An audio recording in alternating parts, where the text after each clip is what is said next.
Hello guys, চলে আসলাম ঈদের পরবর্তীতে পুনর্মিলন। আমরা বন্ধুরা ঈদ এক একজন এক এক জায়গায় করার পরে আজকে সব বন্ধুরা ঈদের পরে ঢাকায় এসেছি এবং জাস্ট সুন্দর একটা ঈদ পুনর্মিলন আমরা অর্গানাইজ করে আমরা চলে আসছি ঘুরতে।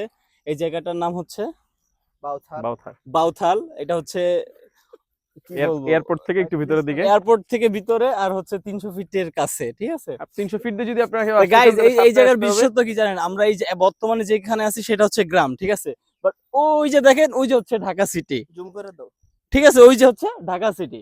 হ্যাঁ, তো এই জায়গার বিশেষত্ব এটা, গ্রামে থেকে আমরা ঢাকার ফিল নিতেছি। আসলে আমরা আপনাকে একটু দেখাই। এখন আমরা আপনাদেরকে এনভায়রনমেন্টটা দেখাই। এই তুমি বলো তানজিম, হ্যাঁ। ওই মজা আছে? হ্যাঁ, বলো ওইদিকে ক্যামেরার দিকে তাকাও। এই জায়গাটা আমরা যখন আসলাম আগের বার, তখন অনেক গাছগাছালি ছিল, অনেকটা হচ্ছে গ্রামের ভাইবস আসতো। কিন্তু এখন দেখেন ওই যে ঢাকার ছোঁয়া পাওয়ার সাথে সাথে এই জায়গাটা আস্তে আস্তে গ্রামের ভাইবসটা চলে যাচ্ছে।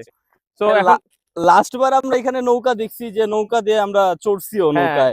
লাস্ট বার আমরা এটাও দেখছিলাম যে টাইটানিক এখানে এসে একবার সে এখানে বিদায় ছিল, কিন্তু এখন সে নাই, চলে গেছে, যদিও এখানে পানি কমে যাওয়ার কারণে। আমরা এই লোহাকে বলছিলাম যে নৌকা উঠায় তোমাকে পানিতে ফেলে দিব, বাট লোহা আসলে ভয় পায় না এখন নৌকা তো লোহাই। এই আমরা গরুর ইন্টারভিউ নে, আসো, এই মিমিল আসো, দেখো। হেই গরু, হাউ আর ইউ গরু? This is cow. মাও, এই হ্যালো গরু, হাই ইন্টারভিউ। হাম্বা হাম্বা হাম্বা।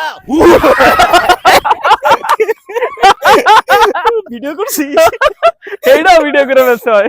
ভালো হইছে। কান্তা কিছু বলো, এই যে এই কান্তা, এত সুন্দর একটা এনভায়রনমেন্টে আসলা, তুমি একটু কিছু বলো। অনেক ভালো লেগেছে আমার, আমি বলবো না, আমার ইচ্ছা করতেছে না। বাই। সোনিয়া কেন হয়েছে? ভিডিও বন্ধ করে, এবার শেষ হয়ে গেছে, সবার ভিডিও হয়ে গেছে। ওই যে ক্যামেরাম্যান সে ভিডিও বন্ধ করে না।